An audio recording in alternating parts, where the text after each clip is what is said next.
back to the Alpha Nerd Podcast. I am doing another Eternal Weekend interview with Hank Zhong, runner-up in Eternal Weekend 2022. How's it going today, man?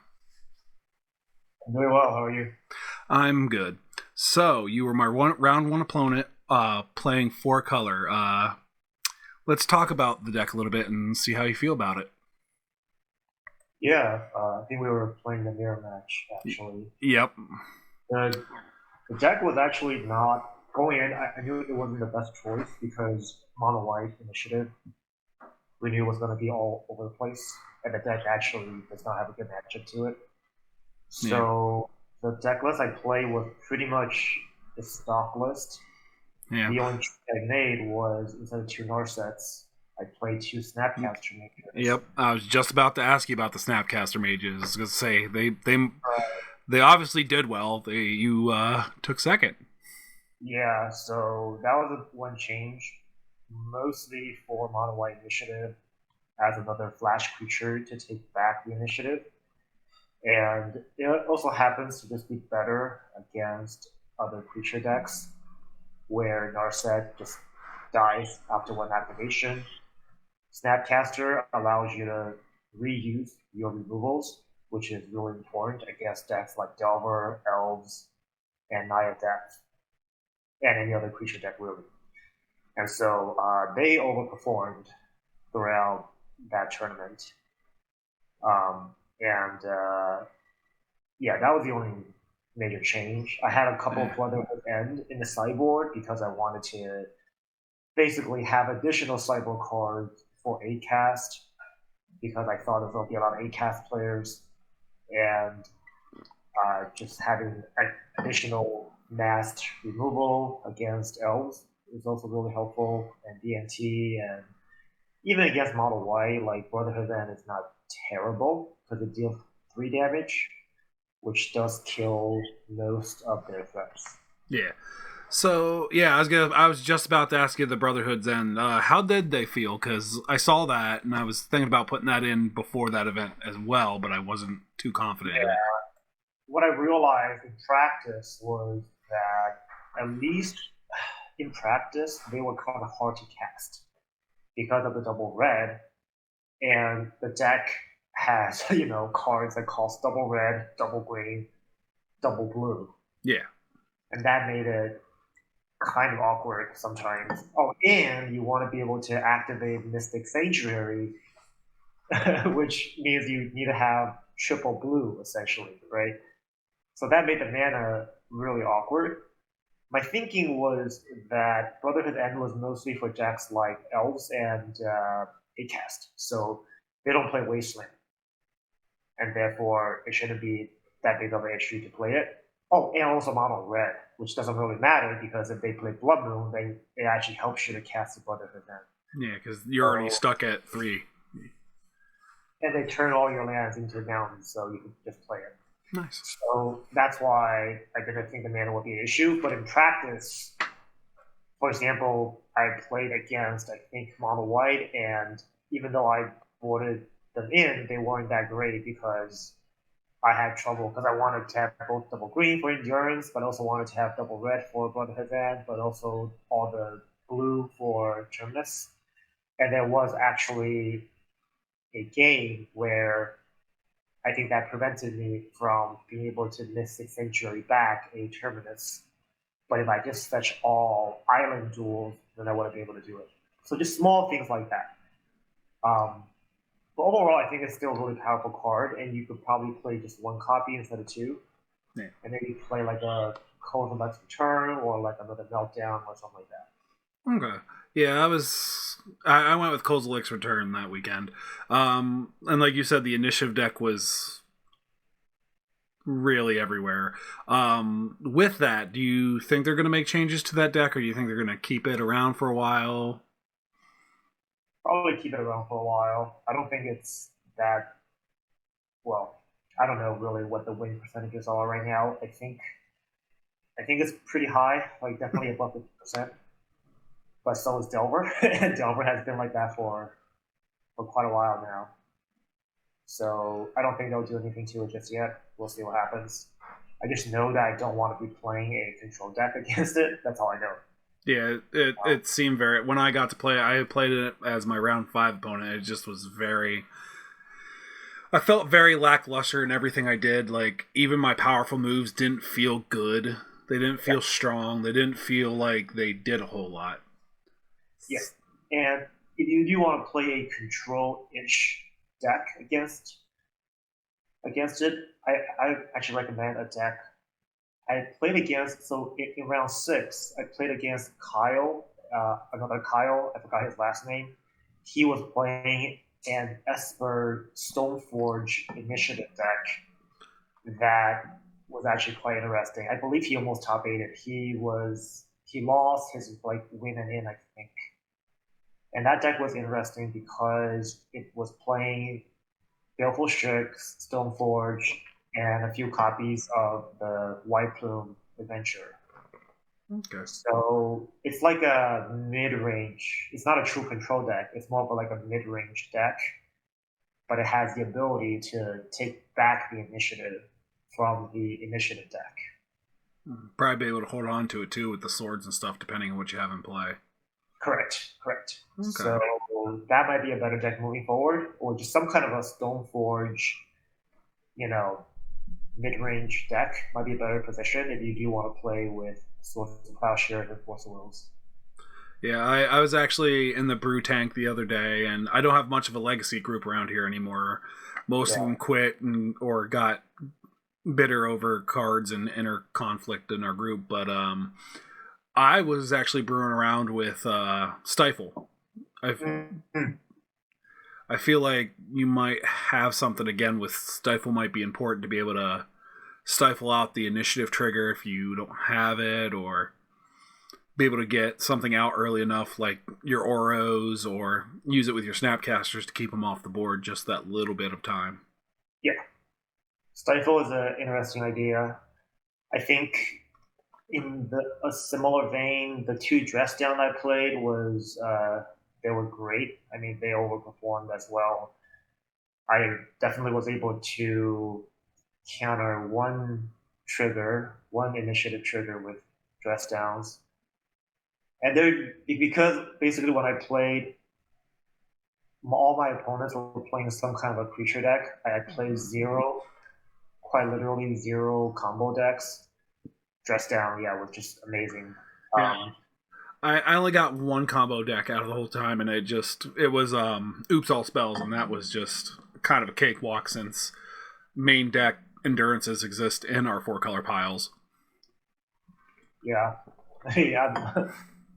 I would still be afraid to play against that deck just because, you know. Oh, yeah, I mean, I definitely was, but game 1, he just went all in, and I had the force and the endurance. He couldn't win through that.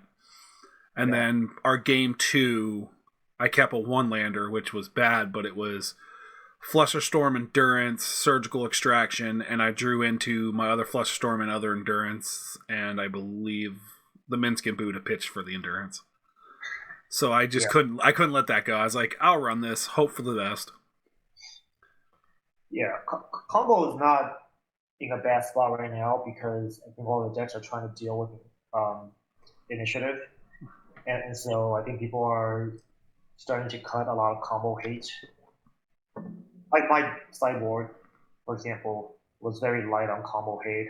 I had maybe 1 Fluster, 1 Surgical, and everything else was either against a Delver matchup or other creature matchups. Yeah, you had 1 Surgical, 1 Endurance, a Flusterstorm, some Hydroblast, 4 Pyroblasts, 2 Brothers Ends, a Terminus, and 2 Carpet Flowers. Yeah. And a Meltdown. Yeah.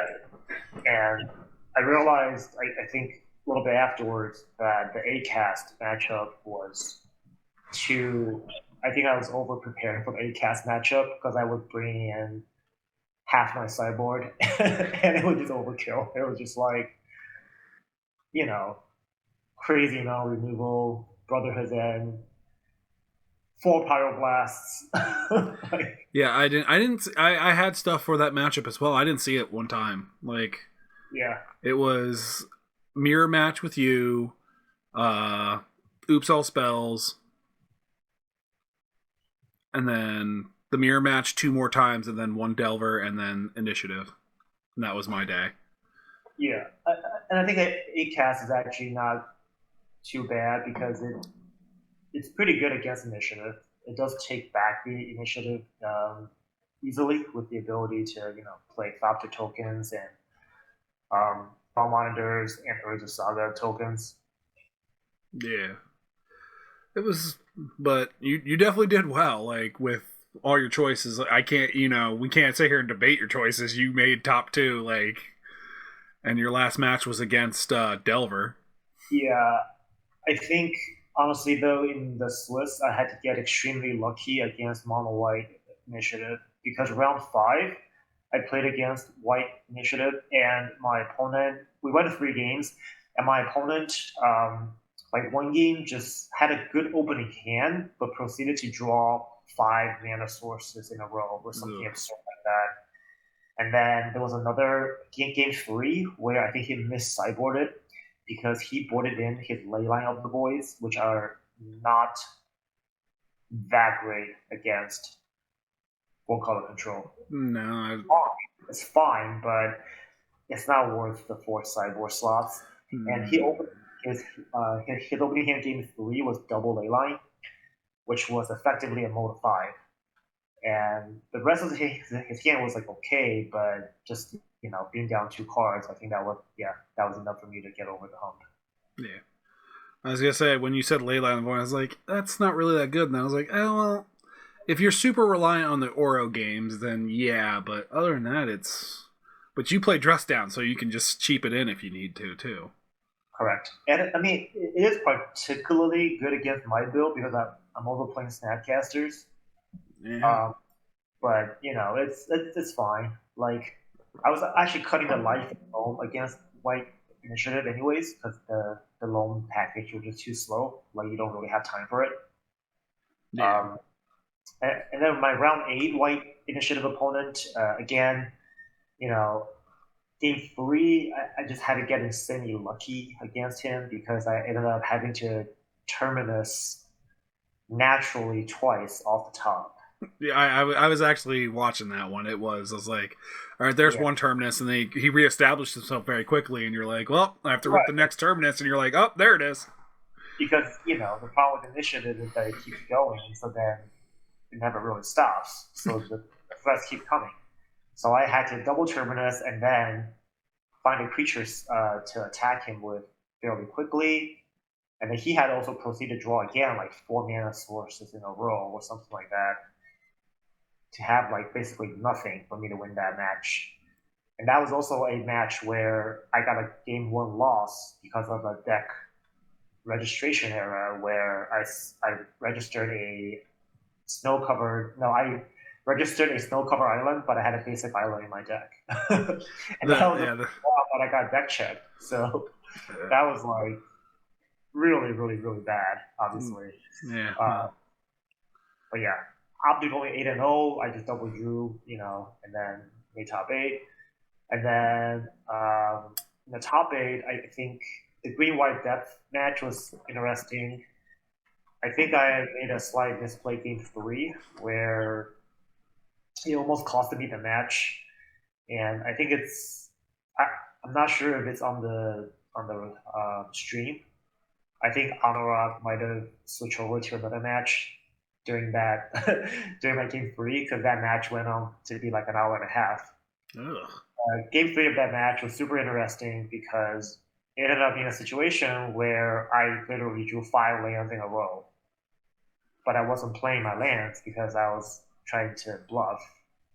And then I think the commentators were saying, "Why am I just tanking so hard when I have like 5 lands in hand?" So part of me was like, I want to bluff.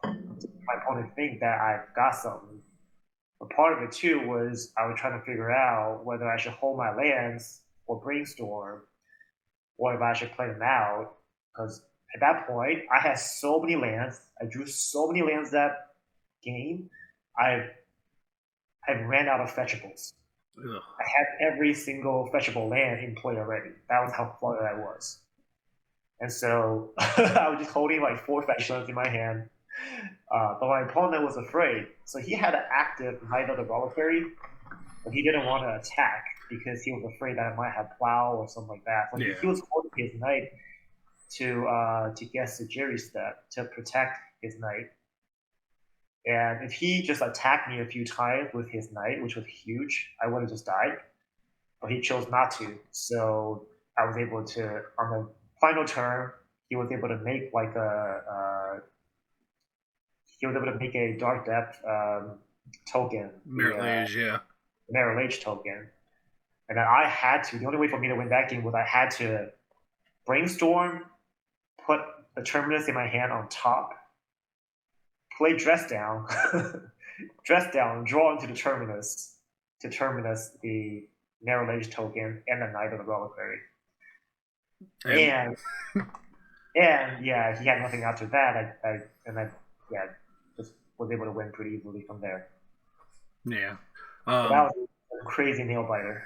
Yeah, the one I did see was the final round because I was busy losing at Modern at the time while you were playing. Yeah. I was trying out the new Shape Anew list, and I'm not a fan. It is not great. I've seen it in action a few times, and it felt like that big artifact card just doesn't do enough. Like, if you put that much effort into it, it should have a more impacting effect on the game. Like, yeah, sack three creature is nice, but not that great if your opponent's not playing like a creature strategy. And sometimes before you can even like reanimate anything, they could just like kill it with like a some kind of a removal spell or leyline binding or something like that. Yeah, that's what I was discussing with our because we actually do have modern meta around here that people will play. That's why I stopped playing it. It just felt so weak. Like if the Portal to Phyrexia was printed before Yorion got banned and Yorion piles were still really big, and that was the meta, and before Leyline Binding, I feel like the Shape Anew deck would have been a top contender because of it does everything that the meta needed at the time. But now it's not great with Leyline Binding or Beseiju or. Beseiju was the other card that I was thinking about. Every green deck is playing a number of Besejus along with Renaissance. So yeah, that's the other issue. Yeah. So that's how I felt about that. That's while you were busy getting to the top two. But I did watch the last matchup. We were sitting there and watching, and then we saw the big power play of the what is that card? Price of Progress. Yeah. The game winning play. I was like, ugh. Yeah, I think so. I actually watched the replay of that match, and I think game one I could have played a little bit differently by not playing around days as much. And if I didn't, I think I might have been able to game one because eventually game one, the way I lost was I just got out tempoed, which was really bad because I died while holding cards in my hand, which should not happen in the ideal world. But game two was really close. I think I was able to get there because my opponent made a couple missed plays, and yeah, that was that. Game three, the Price of Progress, I was trying to play around it, but I forgot that you can Mystic Sanctuary it back. And so instead of staying above the Price of Progress damage total, you had to stay above double that number to be 100% safe. And I just didn't really remember that. And if I did, I think the really critical turn was when he flashed in the Brazen Ball and the turn I should have just Snapcaster Pyroblasted it to not take 3 damage and stay at 18 life, which would be above the double Price of Progress number. So that would have been the only thing I could have done differently. But I think his hand was really well prepared because his hand was basically like Force of Will, Murktide, Price of Progress, lands, Pyroblast, and then Brazen Baller. So he had me covered in the sense that he really wanted to push for damage, he could have forced my Snapcaster, I think, to push for that 3 damage. But if he didn't, then we played Drago a little bit more. But the problem with the double price of progress is that I had to now try to not play as many non-basic lands. I had to like hold lands in my hand in case, like it would have been difficult for me to win that game even if I played perfectly. But at least that would prevent me from just dying on the spot. Yeah, we. I was watching it, and they're like, "Well, he has to draw this, this, and this, and then he would be able to slow it down enough." And I was like, "Yeah," but I was like, "He can't not play it because the commentator's like, well, he maybe shouldn't have played so many of his lands. Like, what's he?" I was like thinking to myself, well, "What are you gonna do? Not play lands and just stand there and stare?" Yeah, Like, plus it's like a one of, and so I was not really. And the other thing is, my hand was actually like 2 Earls, so I was like, if I could just survive a few turns, I could Earl and gain some life, and yeah, actually get out of double price of progress range. That was actually possible, and the problem was that he just had it that turn. I was able to just do it right there and then, which was the main issue, I think. yeah. It was just timing. Um, It came down to timing. He drew it when he needed it. Variance. It happens. well, he played well in the sense that I think he had the pressure progress in his opening hand, so he crafted his whole game plan around it. Because his Okay. opening hand was not good. Like his opening hand, I think had just like I forgot if he had like a Choma's Threat or not, but it wasn't like a really aggressive hand. You know what I'm saying? It Mm-hmm. wasn't like Elbow or Choma DRC, turn two, whatever. Like it wasn't anything like that. His hand was just, I think, like turn one Ponder or something like that. And then turn two, he might have played a Delva or a DRC. But the turn three pass was really like suspicious because I was like, why did you pass playing nothing on turn three? Usually you should at least like either cantrip or play like a EI on turn three. So yeah, I was trying to like play around things, but I just was not thinking about the double price of progress. I kept thinking I just had to stay above a single price of progress. Yeah. Oh yeah, but that's the other thing too is that for Legacy, it's probably the same for every other format, but for Legacy in particular, it helps to have format knowledge. And the only way to gain format knowledge is not only to play your deck, but also to play every other deck in the format. Yeah. Let's If say you play every other deck in the format, you actually know how these other decks function, and you can figure out what are the key cards, right, that you need to be aware of, or these key combos that you have to be aware of. yeah. It's and I think that was part of my biggest reason I didn't do very well is I'm so far out of the loop. Like I haven't been able to consistently play Legacy in almost 7 years. Like I quit in 2014, and right before the price hike, and then when the price hike happened, almost everyone dropped Legacy and didn't want to touch it. Mm-hmm. And then Wizards decided to kill it as a format as well, so it made it really hard to play. And the matches I won, it was because I knew the meta, I knew the decks, I knew how to pick them apart. The ones I lost were definitely like initiative, newer cards, new playstyle. Um, Delver does Delver things. It's going to pace out. So I mean, you are very much right. Like the biggest thing with Legacy is knowing every deck, knowing all the format, knowing how it works, knowing where you can turn on it, and that's the biggest part of four color control is having the ability to know when to turn the key and go down the lines you need to go. And I'm hoping I can get myself back up to that point because I thoroughly enjoy Legacy over all the other formats. I play a lot of Modern because that is the format in my local area, so I get a lot of that in. But I want to Yeah, get my stealth back up into Legacy fit. yeah, it's hard to really hard to find legacy tournaments because you know the card prices because of the reserve list. Wizards does not really manage the format. I think they'll look at it, every once in a while, and they, in my opinion, somewhat arbitrary banning, very arbitrary bannings in a lot of ways. Yeah, they'll just kind of ban something every so often just to make sure we know they didn't completely forget about it. Yeah. Um, Are you going to the? I think there's a New Jersey, SCG New Jersey event. that is up in the air right now for me. It's coming down to finances and time. Yeah, Um, yeah. I'll be there for sure. And a bunch of the New York City Legacy folks will probably be there. But it's one of the few events where we don't actually have to travel, or we could just take a train to get there. nice. Yeah, I'm looking at it. I'm thinking about it. Like I said, it really comes down.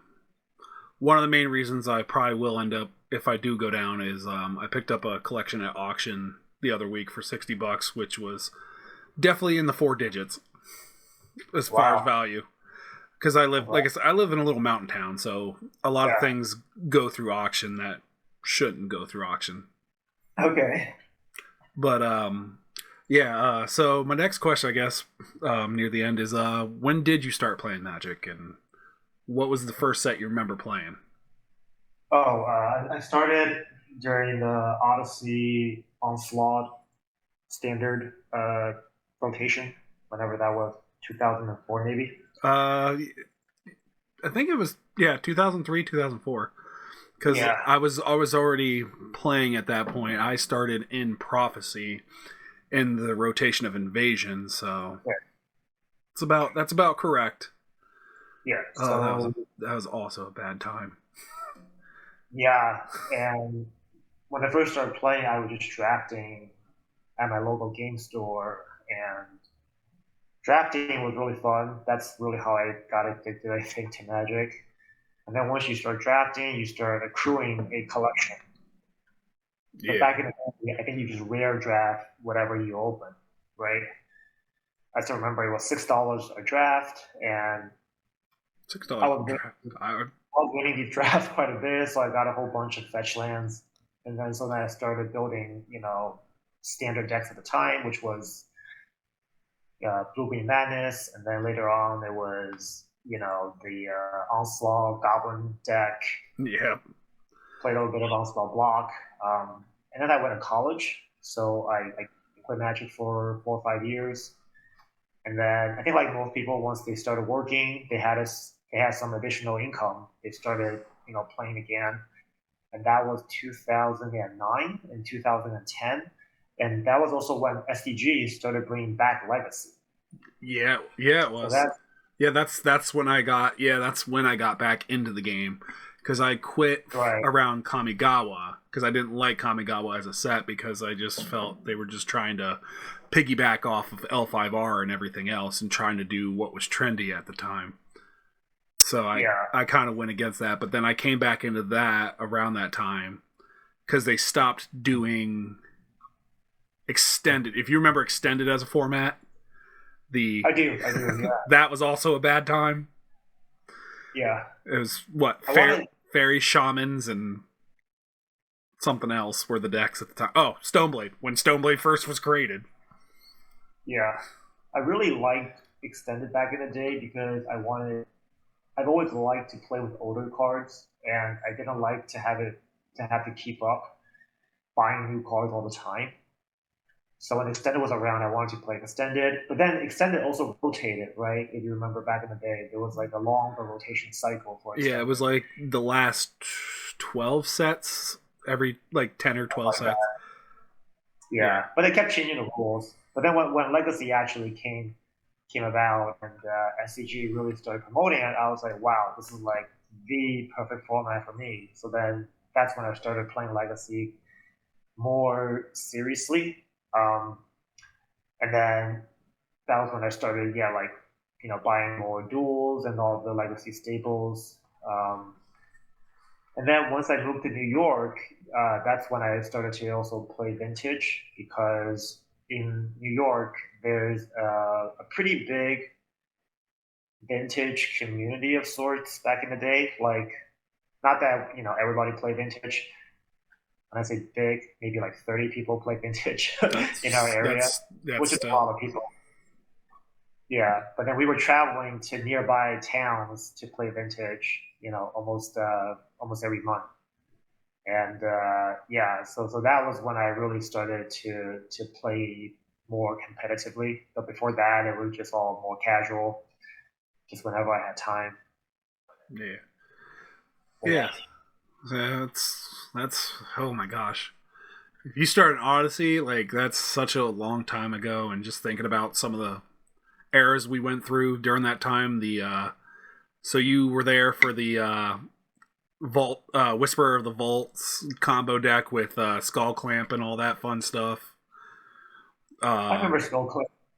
So my standard, one of the standard decks I had was obviously Ravager Affinity during Mirrodin block, mm-hmm. which was a And it was like then a really cheap deck to put together. It was like 30 to $50 deck, I think, and it was just like the best thing to do.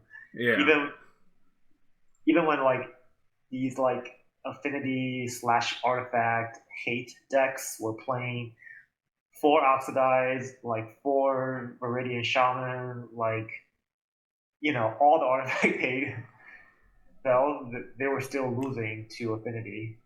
yeah, it was that. I remember the mental misstep era when New Phyrexia came out and every deck was running mental misstep.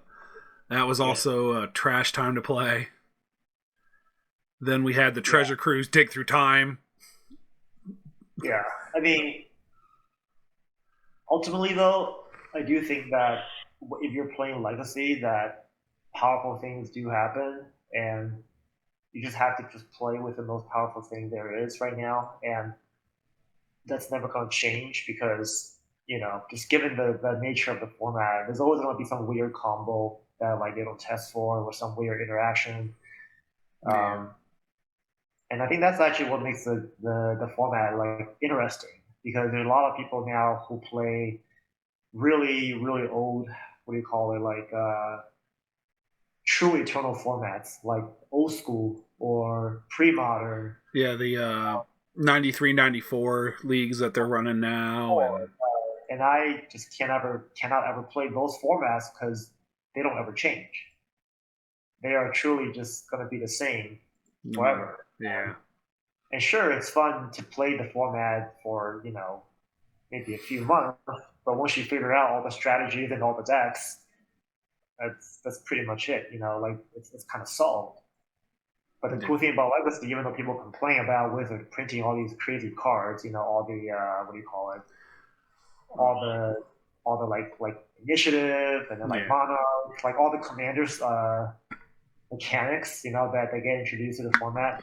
yeah, I think it's actually kind of exciting whenever there's something new that gets introduced. yeah, because it allows you to have to think outside the box. It allows you to make a bigger card pool because sometimes there's a card that didn't do great at the time, but now all of a sudden, because all the decks are starting to focus around something else, that card becomes more powerful again. Exactly. Because otherwise Legacy just turns into chess. Yeah, And that's why I know why people don't. A lot of people don't enjoy chess is because of the fact that it doesn't change, and without that dynamic nature, it's not as interesting over time as a game like Magic. And what makes Magic, I think, truly interesting is the fact that it is ever changing, it is evolving, and if you take away that element, then it's far less interesting. yeah. Like I will definitely agree with that. Like a lot of our modern community doesn't like modern right now because the top three decks have been the top three decks since Modern Horizon 2. Right. Hammer Time, Murktide, and Rhinos, and they're complaining constantly about it, and I get where it's boring. Like I get where it's boring, but every time they came out with a new interaction, they would complain about the new interaction, like, oh, this made the deck so much more powerful, and it's bullcrap, and you need the change to be able to put other decks up and down and change the format so it doesn't become stale and stagnant like it is right now. Yeah. Luckily for modern, I know that Wizards is going to continue to do these Modern Horizon sets, I believe. Yeah, I mean they're wildly successful. Like Right. they were taking a back step from the Masters sets, which didn't sell extremely well, and then they came up with the Horizon sets, and they have been selling like gangbusters for what they are, because they allow there to be printings of the staples and all that, and then it allows it to get to a wider audience, because now you don't have to pay the $50 for an old school fetch land when you can get one of the newer ones for like 20. Yeah, and that's why I actually have been playing Modern as well, because again, the format has a lot more strategies that have not been fully explored, because in Legacy the power level is so high that you gotta what there's basically like a bar, and the bar is called the Delver bar. If your deck is not at least like competitive against Delver, just don't even think about playing the deck. And ultimately in Legacy, that's what happens, is that most fun decks just aren't good against Delver, or if they're good against Delver, then they're bad against everything else. So like that's the main issue with Legacy. In Modern, the format is slower, so you have other strategies that you could try. It makes it a little bit more interesting. And then every few years, you have these new sets that get introduced. So to me, Modern is a much better format than Legacy right now, for sure. Legacy is kind of been bad ever since Blue Red Delver, became the best deck, and Wizards just did nothing. Well, they actually did. They banned Ragavan, Yeah, but this is the yeah, band Ragavan. That's about it. yeah, it wasn't quite good enough. Yeah, well, I mean, since oh my god, like I said, since Odyssey Block, incidentally, the printing of Basking Rootwalla and some of the other stuff. I mean, Red Blue and Rug Delver have been a thing since then, and then because then back then they ran Nimble Mongoose, and then Nimble Mongoose got replaced with Delver. So I mean, it switched from a three color deck down to a two color, which thank God. But then they just with cards like Expressive, they've streamlined the deck so well that it's just the king of the crop. Yeah, unfortunately, I don't think Delaware is gonna change. Like the Days Wasteland package is not gonna Never change. never gonna ban. Yeah, I think people talk about banning those two cards at some point. Well, not Wasteland. Like I think they were talking about Days getting banned. That's not gonna happen. No, because I don't think for me, I don't think I've been around since almost the beginning, and like Days has never been just. I'm annoyed when I get dazed because I wasn't thinking about it, but if you play it correctly, then you're like, okay, Days is a real card. It prevents me from rushing plays, and it forces you to think about things and be more strategic with your plays.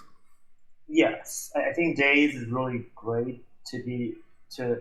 It's actually a really skill testing card to play against, because if you're like you need to calculate the cost and the benefit of playing around it. Yeah, Whether it's worth it to always play around it, whether it's better to just jam into it. And there's never a right or wrong answer. It always depends on the situation, the matchup, the deck, your opponent's play patterns throughout the game. And so there's just a lot of things to keep in mind. In fact, my final match, right, game one of my final match against my opponent, that was actually a perfect situation that demonstrates that here is a situation where it was probably better for me to not play around Days and just jam into it, even though I think the first level, the very sort of obvious thing to do, just to play around it, like you have the lands, you're not under a ton of pressure. Why don't you just play around it, right? yeah. But if I thought about it a little bit harder, I think I should have been like, well, even if I jam into it, like, what's the worst that could happen? It's a 1-for-1 trade. They're down one card. I mean, they're down one mana, so now they're behind on their land drop, and so on and so forth. So like, there's a lot of thinking that goes into playing against Daze. Yeah, very much so. Yeah. All right, man. We are hitting about 40 minutes. This is way longer than I was expecting our interview to go. So, I mean, I'm really grateful because you gave me a lot of great content. We had a great talk. So we can start wrapping it up if you'd like. Why don't you tell some of my people where we can find different things to see you on? Yeah, sure. I mean, that won't take too long because I'm not really on any digital platforms. You'll probably just find me on random streams. If you actually, I'll shout out to 90s MTG because 90s MTG is a Twitch slash YouTube channel that my friend Chris Benucci runs. And what he does is he live streams our paper legacy games at our local game store in New York City. And I believe he releases new videos and he streams almost every week. So you'll see new content. As I say, I was actually, I know who you're talking about, yeah, because I actually have one of my videos when I played at Philly at the beginning of this year. Me losing to Green White Depths, so. There you go. So I'll check out the MTG. You'll see me play on a pretty consistent basis. Yeah. I'll definitely link him into everything with this. But yeah, once again, congratulations on your second place finish, and thank you for redoing this interview with me. I greatly appreciate it. Yeah, of course. Thanks for having me, Kyle. Yeah, no problem. Have a good night, man. All right, have a good one.